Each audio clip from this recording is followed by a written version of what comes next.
Hello everybody, happy Wednesday. It is actually Wednesday after school. It's about 3:45. And I thought in today's video, I would just make a quick video sharing what my daily schedule is like.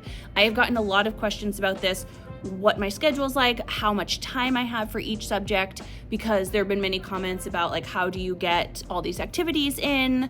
How do you do X, Y, and Z with this amount of time, even with reading centers, like how much time is everything? And I think I talked about this in a video last year, but it was kind of intertwined in one of my weekly or daily vlogs. So I thought I would take this video to just kind of walk through what our schedule looks like from start of the day to the end of the day, and then just talk about each block. I'm not going to share like a full-on lesson for each one, but I will share what I would typically do during that time and kind of how those minutes work out. That way you can kind of compare it to yours, see what you might want to take or adopt going into next year if you can. I know some schools just have a block schedule and that kind of is what it is, which I'll be transparent. In our case, that is what it is. We have a block schedule that is created by a scheduling team. At my school, it is K1 and 2. So it's like a primary school with K1 and 2.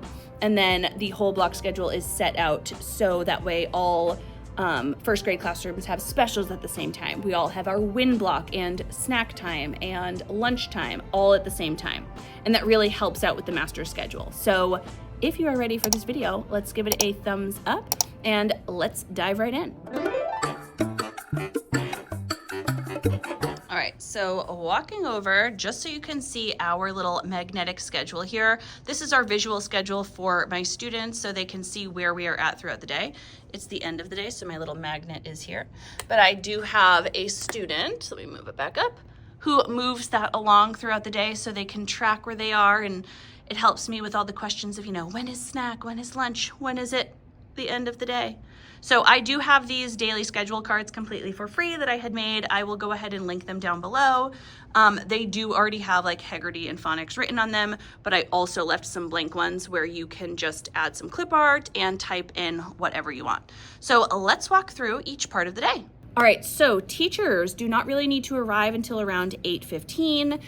So teachers get here around that time. I, of course, get here very early because I like the morning time and I usually leave right after school.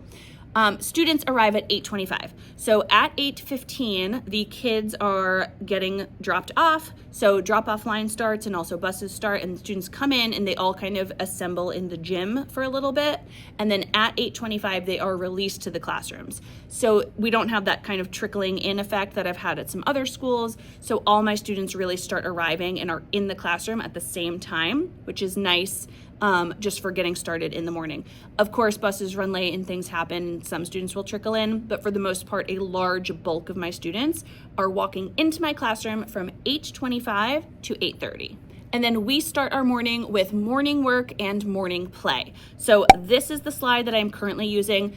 If you've watched my vlogs, you know I've kind of changed up morning time many different times. I might change it up again throughout this year, but right now, this is what's working best. Each day I have a group of students that comes to the white table and they get to play with like any free toys here. And then the other students are finishing up a quick page of morning work. This is the morning work that I have for them.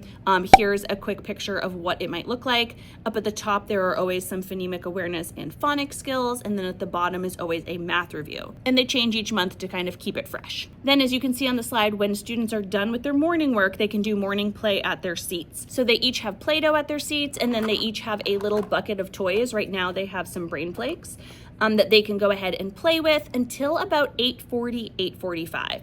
So the morning work I made intentionally to be very quick, and it's always a review for students. And then they're basically coming in nice and slow. The morning work takes them about 1 to 2 minutes. It's very quick. And then they go ahead and do their kind of morning play. It's a slower start to our day. Next, I put on a quick timer for everybody to clean up and they make their way to the rug. They come over to my class carpet and they all sit in a big circle and we run our morning meeting. And just so you can see, I'm gonna flip this around and show you my rug. This is me sitting at my desk, and this is the rug right here. So students are over here at their seats. They're all working. Some of my friends are working at that white table way in the back, and then they all come make a circle on the rug. Once they're on the rug, our morning meeting starts, and that starts by taking our lunch choice. Here is always what this looks like. We have 2 hot lunch choices, and we have a pretzel or a bagel is always like lunch option number 3. And then students can also tell me if they brought their home lunch. Quick attendance, lunch, and then we go into our morning meeting, which always follows these same 4 steps. The first step is our breathing ball, and the peer role model of the week, which is one of our classroom jobs, they go ahead and pick a number higher than 5, lower than 10, and we all just take some nice, calm, deep breaths. Sometimes that's how we have to start.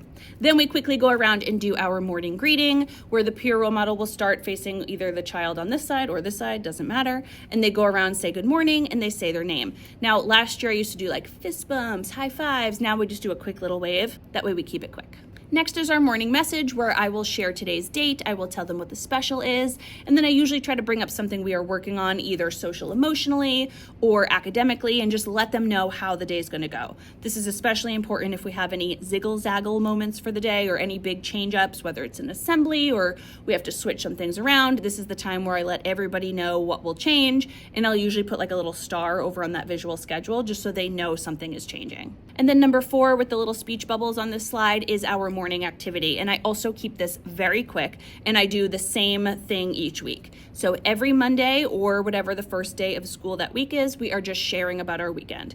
Every student gets to go around and they share a quick thing that they did over the weekend. On Tuesdays is Tell Me Tuesday. So everybody quickly pairs up on the rug and they just share whatever's on the slides. There's always 2 different slides. Again, sometimes it's just getting them to talk to one another. Sometimes it's something academic like spell these words or solve these problems, and they are just talking to one another. Every Wednesday is Would You Rather Wednesday, and there's always 2 Would You Rather questions, and we answer them by doing stand up, hand up, pair up. So I show the slide, I talk about what each of the options are, and then everybody has to stand up, put their hand up, walk around the room, find new partners to share their answer. And we talk about saying the answer in a complete sentence and also giving our reason why. So I want to go to Disney World because blank. Every Thursday is Yoga Break Thursday. I like to show a quick 5-minute video. Sometimes I do the ones from Cosmic Kids Yoga. I'll only do like a 5-minute portion of the videos. They're a little bit longer. I love Salamander Yoga. That's a fun one. And then I also find some fun themed ones throughout the year as well. But just a quick 5-minute yoga break that we do, a nice relaxing start to our day. And then every Friday we play a quick circle game. Some of my favorite circle games are Buzz, Katya, what are the other ones? Buzz, Katya, Sparkle we play Don't Be a Sunday. I have a whole bunch of videos of morning meeting games that are really quick. I'll go ahead and link them down below so I don't take all the time talking about them now. But we always play a quick cooperative circle game where we are again sitting in our circle. Now this it took me about 4 minutes for me to tell you everything. That's really as long as it takes to actually run. Morning meeting, I think, can be intimidating to people sometimes because it feels like it might take a very long time, but we really run through it so quickly. And once your students get used to the routine, it goes by in a flash. So we really start this probably around 8:43, 8:44, 8:45, and it's done right around 8:50, sometimes a little bit later. Because at 8:50, we switch to Heggerty. So 8:50 to 9 o'clock, we have 10 minutes to do Heggerty. Another reason sometimes the morning meeting goes a little longer is my Heggerty doesn't take a full 10 minutes now that we are 80 days into the school year. It goes by much faster, probably about 6-7 minutes, honestly, and students do a really good job with it. So with Heggerty, in case you don't know, it's just a phonemic awareness and phonological awareness curriculum where students are listening to the activities that I'm asking them to do. I might say you have the word shave, take away sh, you're left with ave. I might say let's find the middle sound of the word cop, k, op, and they have all these little hand motions that you do with your students. Tapping is a big one for them, so listening to the phonemes in a word, let's tap them out. Sometimes I will tap the phonemes and I'll blend it together, and when I blend my finger like this, they have to blend the word, so sh, I, p, ch, ah, p, chop. They're just saying it back and forth. Really easy. My Heggerty Hedgehog is for a student that is doing a great job listening and trying their best. I explained they don't have to have all the answers right, but they do have to be trying. And then each day I mark off who gets our little Heggerty Hedgehog, and they sit in their lap and they love it. And then we move to phonics. if you've been following my vlogs from the beginning of the year, you'll know that my phonics is kind of switched up a little bit. We use foundations, but then we were also piloting HMH into reading with their structured literacy portion.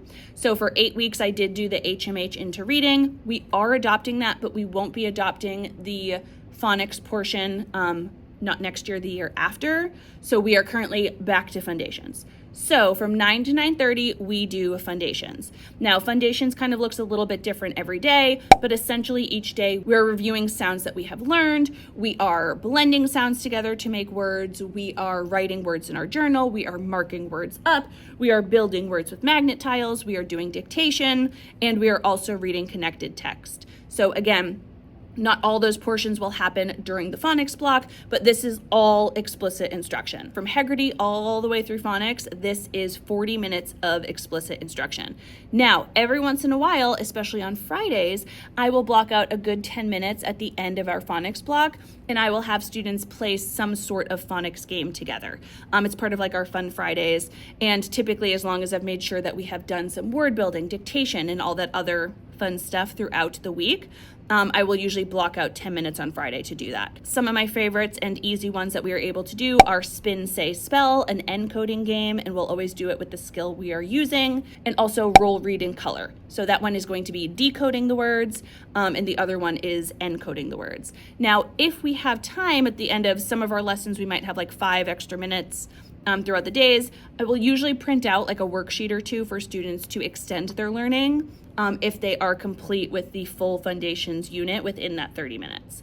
But I will also preface this by saying I do tend to teach at a perky pace. But I do know that like in evaluations, I've been told, and I don't watch a lot of other teachers teach, so I'm not sure, but I have been told I teach appropriately, but at a good, like in a positive way, at a perky pace. I like to keep things moving. I don't like a lot of long transition time. We are going. So we are, oh, and I should have mentioned this. For Heggerty, my students were originally on the rug in a circle for morning meeting. They simply stay on their rug spots and they face my blue chair. So I'll turn this around and show you. And then for phonics, they stand up from the rug and they go to their seats and face the board. So we are doing a lot of movement, right? We've been at our seats playing in the morning. We come over and we sit in a circle for morning meeting. Then we move our position and face the blue chair for Heggerty and then go to our seats. So I am always cognizant of like getting students moving. I don't want them sitting for a long time. And then even when they're at their seat for phonics, they are writing in their journal. They're taking their whiteboards out. They're using their magnet boards. So they're constantly kind of moving, shifting, and doing things. And again, just for the visualization, we had a circle here, and then they all go to their actual rug spots and face that blue chair right there. And then they get up, they go to their seats. My 3 friends here, there's really only 2 right now, that middle one is empty. They completely turn their chairs around and face my smartboard.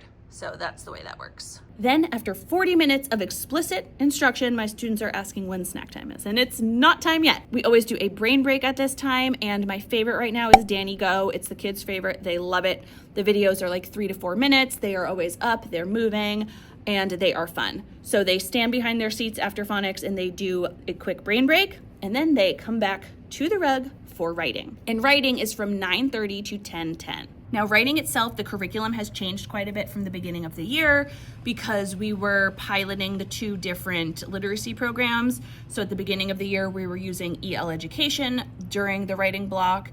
Now we are using HMH into writing for the writing block. And then also we were using some of my slides, like diving into personal narratives, the beginning of the year foundational lessons. We were doing those types of slides. So we have a full 40 minutes for writing, which I love and I think is super beneficial. And the way that basically works is everybody, again, they're back on the rug. I am doing some sort of explicit writing instruction. I will sometimes start off with a writing warm-up. Some of the slides look like this, where I might have, at the beginning of the year, I have my students take a fragment and turn it into a complete sentence. So we're practicing that oral language, and then I will write it on the board.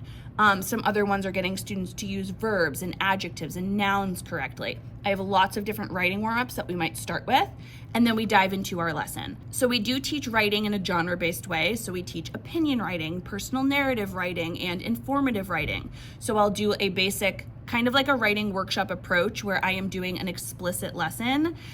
It's just that independent writing is a lot less loosey-goosey, and it's much more structured when it gets into it. But the beginning is similar. So I'll do an explicit lesson, teach what we're teaching for the day. I will model it, a full like I do, we do it together, and then I send students off and they go write themselves. And a writing lesson might look like this right here, where after I've shown them how to do it on the board, I always have just a slide with a little calming timer. It's usually about 10 minutes. That's what we do for our writing time. And I send students off to their seats, and they must write for that full 10 minutes. So if they think they're done, they are not. You can either add a sentence, add to your illustration, and so on. And then when that 10-minute timer is up, it's time for snack and recess. So snack and recess is 10:10 to 10:30. Honestly, it usually starts closer to 10:05. We typically don't need the full 40 minutes, but sometimes we do. So depending on when that 10-minute timer kind of ends, we go get our snacks. Students get their snack from the hallway, which is where their buckets are. They put it at their seats and we watch Wildcrats. Sometimes we watch number blocks, sometimes we watch Wildcrats, but this is just a time for students to chill. They watch a little something on the smartboard, make sure they're eating their snacks, and then we go outside for recess. And recess outside is about 10 minutes. So we do about 10 minutes of snack, 10 minutes of recess. When we get back in from recess, math is from 10:30 to 11:30. So we have a full hour of this time. Now, I will point out, you might have noticed that there's no built-in transition times. So of course there are being minutes kind of pulled from either end. So does math always start at 10:30? No, it definitely starts closer to 10:35, sometimes 10:37, depending on how nice it is outside and how long it takes to get everybody in. But just so you know, with our master schedule, there's no built-in transition times. There's only one, I think, which is from math, actually. So this goes to 11:30, but then lunch starts at 11:35. But just to point that out. Now, math being a full hour is something that we kind of fought for this year, because last year math was only 45 minutes, and it was kind of sandwiched in between lunch and specials, which again, with that transition time, was really, really shortening our math block. So we have a full hour now. Even with that transition time, it feels like we can do a full math lesson, which I very much appreciate. Now, math usually goes like this. When students come in from recess, since it's kind of a transition time, I have this slide right here where I just have 9 Scratch Garden videos, and they are all skip counting. So I will just click one, they're about 2 minutes long, and as students kind of trickle in and get settled from recess into math, they are counting along with the videos. This is something a colleague did, and I thought it was a great idea and has worked very, very well. So that's how we always start it. Then we do our calendar, and calendar is a digital calendar.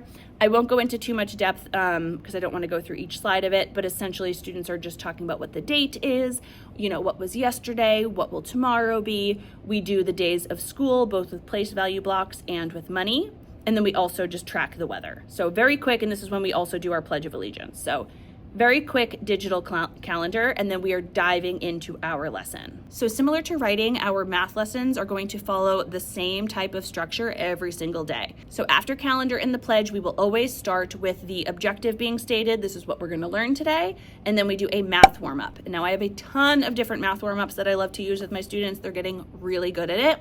But we usually do 1 or 2 quick math warm-ups that only take about 5 minutes. But get students kind of, their brains are working, they're thinking about harder problems, they're really explaining how they solve things and getting that math talk out, which is really important.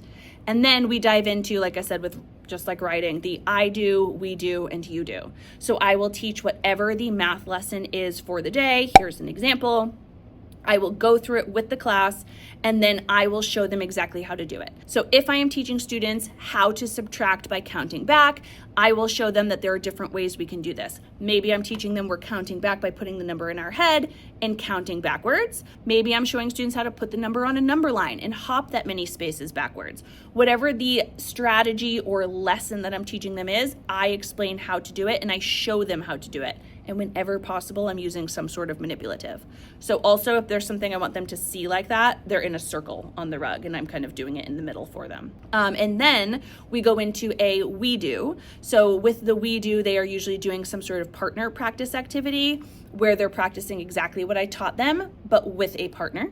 And then we go into the independent. So after they do that for about 10 minutes, and I'll usually again use a little timer up there, I'll explain how the game or the activity works. They go off and do it for 10 minutes, and then they get their independent sheet and they will do that. Now, sometimes they're using an independent paper and pencil. Sometimes they're doing something on IXL, like completing a starred skill. Sometimes a little bit of both. So basically just following through the I do, we do, you do every single day. And in math, we do a lot of games and a lot of activities. That is really when I get to see how students are applying the skill that I've taught them. I should also just quickly say that it ends up being about once every other week, because maybe once every 6 or 7 lessons or so, I do like to add in a review day where I will just quickly go over a skill that we're reviewing, and then I will do stations that day.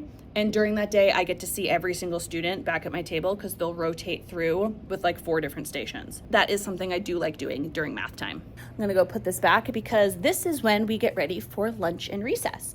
So at 11:30, I have my students clean up everything and they get ready for lunch and recess. And if we're looking at, I just did a whole spin around, and if we're looking at the visual calendar, we have now moved all the way down to lunch and recess. So a big portion of our academics happens in the morning, and lunch and recess is from 11:35 to 12:15.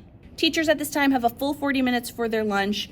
We do not have duty during this time, so my class is eating first and then they go out to recess. Since there are 6 classes, they split that half and half. So some of the classes are doing recess first and then they're eating, and then they just kind of flip-flop.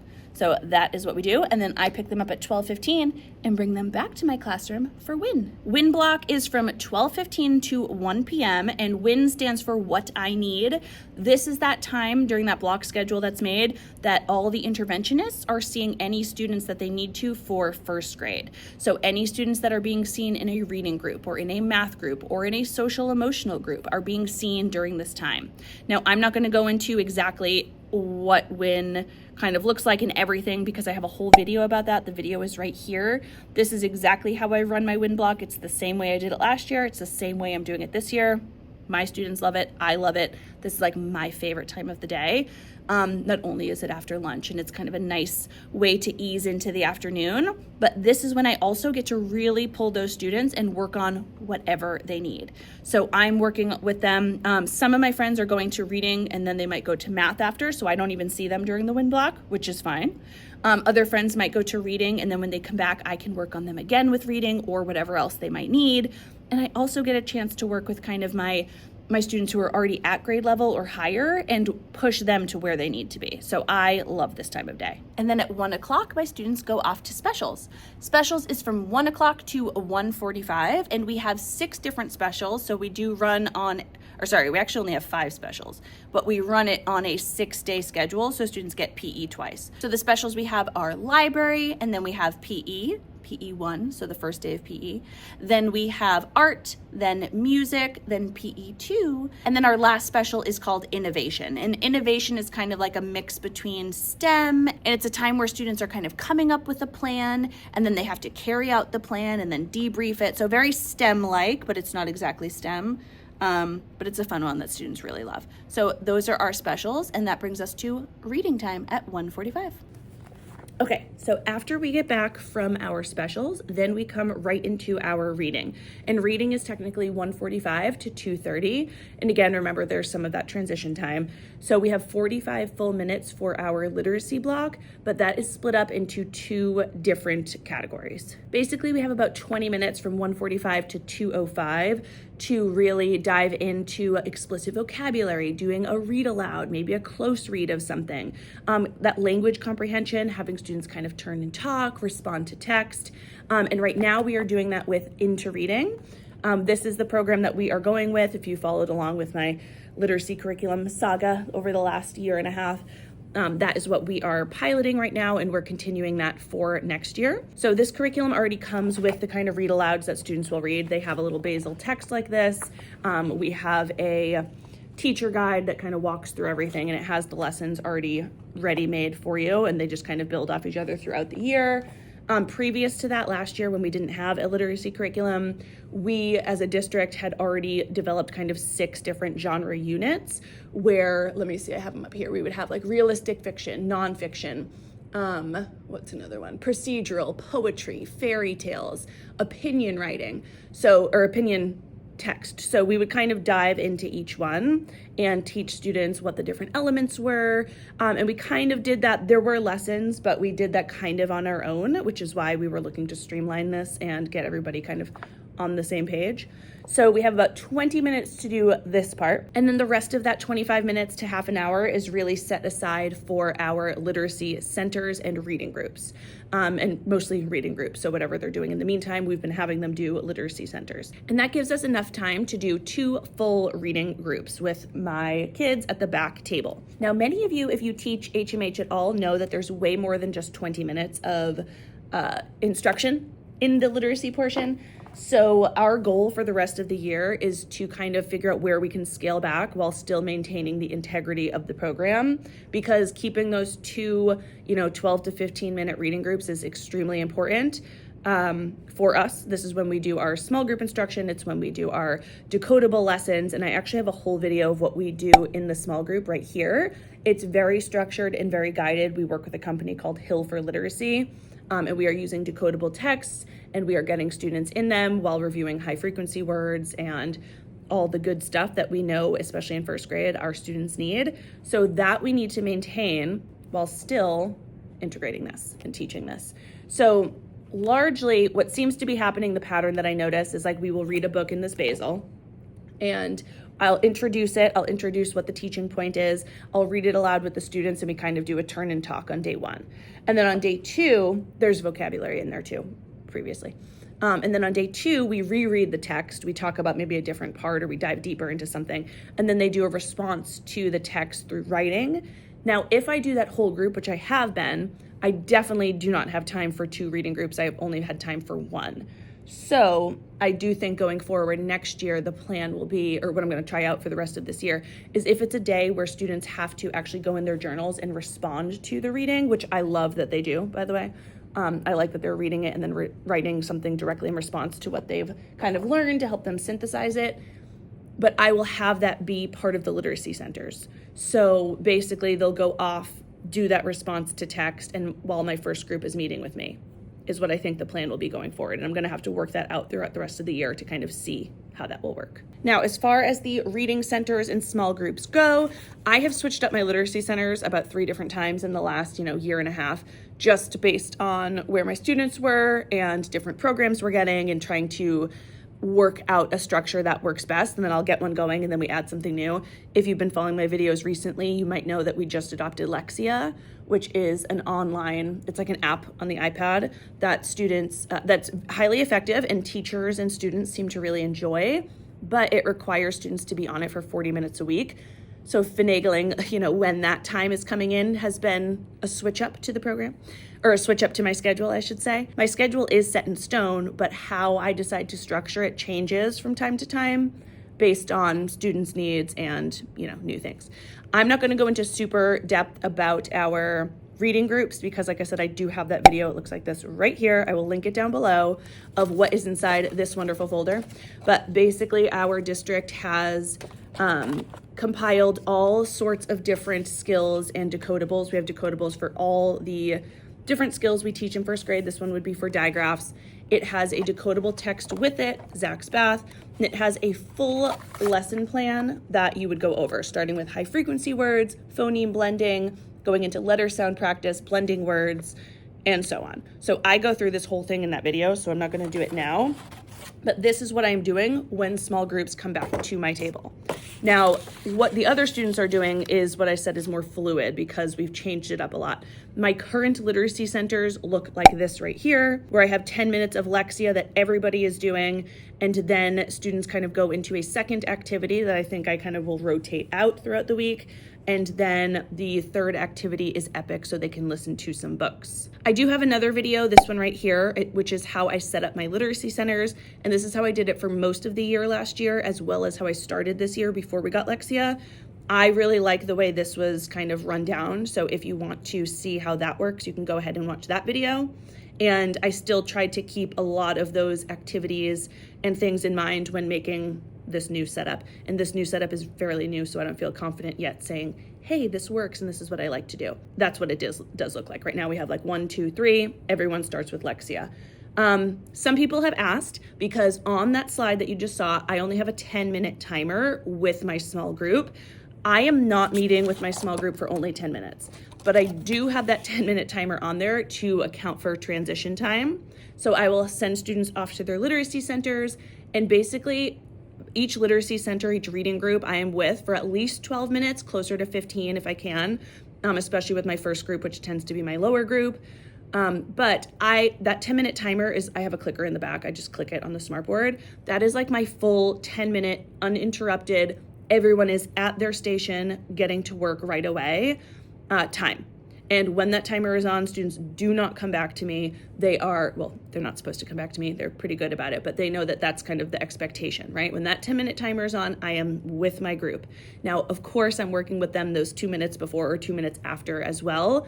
And they have different activities that they will do if I am getting students settled before we start right into this. But that is why it only says 10 minutes up there. Sometimes I'll get a comment being like, what on earth can you do in a small group for only 10 minutes? And I agree, it's not a lot, but usually it's about 12 to 15 minutes. So 2 groups like that, and then we're done with reading. Which brings us to the very last part of our day, which always feels like an afterthought, and I am sure I'm not alone in thinking that, but social studies and science comes at that last 20 minutes of the day, and that is from 2:30 to 2:50. The way we do it here is we will basically do a 6-week social studies unit, and then we'll do a 6-week science unit. Because it's such a short time and those lessons really build off one another, it just doesn't make sense. We can't do 10 minutes of each day. That doesn't make sense. And we really need that continued practice to be able to actually learn anything in either of these subject areas. So for social studies, we do usually use Karen Jones units. They are PowerPoint slides and they have a little workbook that kind of goes along with it. My students actually really enjoy learning about the topics. We just did, before break, we did, what was it? Past and present, and we talked about what it was like a long time ago, how that differs from now. Students loved that with the pictures. And then in science, we do a mix of different things. So we do have an Inspire Science program that we can pull from. And then honestly, we do a lot of Mystery Science is some of my favorite videos. So we have a subscription for that. Students really love the Mystery Science lessons and they align with the standards that we need to teach. And Generation Genius is another program we kind of pull from and pick those videos from. So basically we dive into a unit. Right now in science, we are doing light and sound. We just did a really fun lesson. Here's a picture of a couple of my kids where they're learning about sound and vibrations, and they use a ruler to kind of make like a boing sound, and they have to align it with a ball that's bouncing on the screen. That's a Mystery Science lesson that students love. They also just learned how to make kind of sound effects for like a storm. So they learned how to make like quiet rain dropping, how to make fast rain dropping, how to make wind by rubbing their hands together. And they get really into it. So that has been very fun. And then 2:50, we technically, school ends at 3 o'clock, I should say, but 2:50 is when we have students pack up, and they actually really start getting called for buses around 2:55. So at the very end of the day, my students are getting all their stuff from in the hallway, packing up their mailboxes, and then they come to the rug all packed up, and they listen for them to call either their bus, or they call pickups or walkers, whatever their kind of category is for going home, and off they go. Meanwhile, they watch Wild Kratts on TV. So there you have it. That is a full day, kind of an in-depth look at my schedule and how it works. You might notice that most of the activities that you see me doing or sharing tend to happen during that WIN block or during my literacy center time that students are doing. The rest of it is a lot of explicit instruction. But of course in math, we do have a lot of guided activities and hands-on games that students are playing because they directly align with the lesson that I taught. So I hope this video was helpful for you to kind of see what our day really looks like. If you have more in-depth questions about any of these subject areas or the way things are set out or just questions about the schedule in general, please let me know down in the comments and I'll try to answer them for you. But I thought this video would be helpful just so you can see like what a real in-depth day in our life kind of looks like. As always, I hope you enjoyed this video. If you did, please give it a thumbs up so I know. Make sure you are subscribed to my channel and click that bell. That way you're notified of every new video. See you in the next one. Bye.